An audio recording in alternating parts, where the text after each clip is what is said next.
Kumekuwa na mgogoro wa muda mrefu baina ya wananchi na mwananchi anayeitwa Ndekenya Laizer.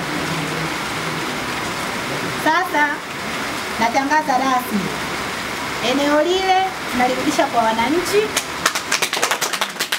kuanzia leo, kwa sababu eneo lile amejitwalia bila kufuata taratibu zinazotakiwa. Kiongozi ambaye hawezi kuwa karibu na wananchi akae pembeni, atafuta ambaye anaweza kuwa karibu na wananchi, tuendelee kufanya kazi za wananchi. Hamigara yo hakitene nimigiye lado kai giti anasema sisi hatuna haki hapa na hatujui tuko wapi. Ndilo rwere bir wonde bira miginorsi yogo tungana gara.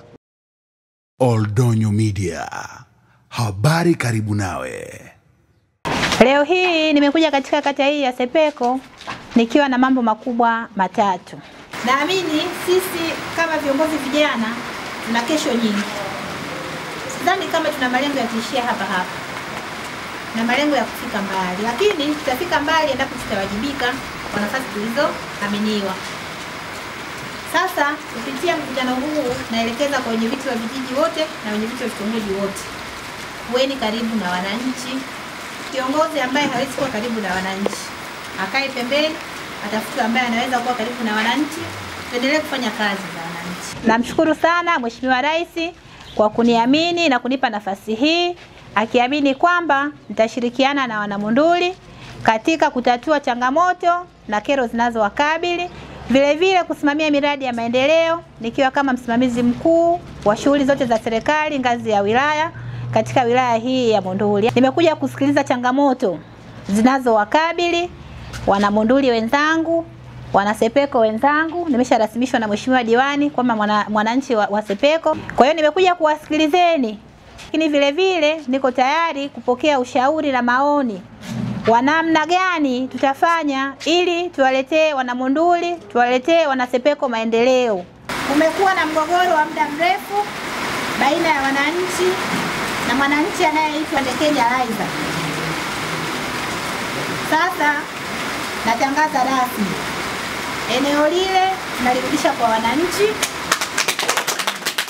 kuanzia leo, kwa sababu eneo lile amejitwalia bila kufuata taratibu zinazotakiwa.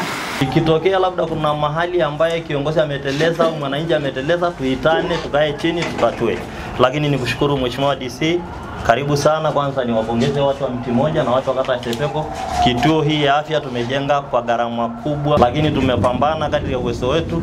Tumeshawishi milioni 250 ambaye serikali imeleta sasa, na mmeona jengo lilipofikia na majengo mengine. Lakini tumeshawishi kwa namna yoyote ile kituo cha afya kibaki Sepeko. Nikushukuru DC. DC endelea kutunga mkono kuhakikisha kwamba kituo hii ya afya itajengwa, itamalizika ili iende kuwa na sifa ya kuitwa kituo cha afya, ya kujenga majengo mengi mazuri. Wale nano endoki nalikiro DC kwanza karibu. Anachosema anamwambia DC karibu Mti Moja. Hiyo na hiyo wale kiara yongero isapukin. Tuna kero kubwa sana. Amuki meire yo saidi karana do ya Mti Moja niki yinabe lorwe ni ngero yang tayari ngumoi. Anasema kwa muda mrefu tumekuwa tukiumia, lakini leo tunapenda siku hiyo uje usikilize kero zetu. Hamigara yo hakitene nimigiye lado kai giti anasema sisi hatuna haki hapa na hatujui tuko wapi. Ndilo rwere bir wonde bira miginorsi yogo tungana gara. Kama siku hiyo kija uje utoe suluhu na watu wote waende pamoja. Changamoto tulionayo hapa ni wanyama pori tembo. Wanaharibu mazingira, na majira saa 12 mpaka saa 12 kasoro wanaingia vijijini. Kwa hiyo wanatuharibia mashamba. Kwa hiyo tunaomba sana msaada wako angalau basi kwa watu wale wanyama pori. Kuzuia tembo kwa kuwagawia vifaa. Tunaendelea kuwafundisha vijana kwa kutumia hivyo vifaa. Kwa hiyo tutakuwa pamoja na nyie kuhakikisha wanyama ni wetu, lakini tuhakikishe wanakuwa mbali na mali zetu na kuokoa maisha ya wananchi.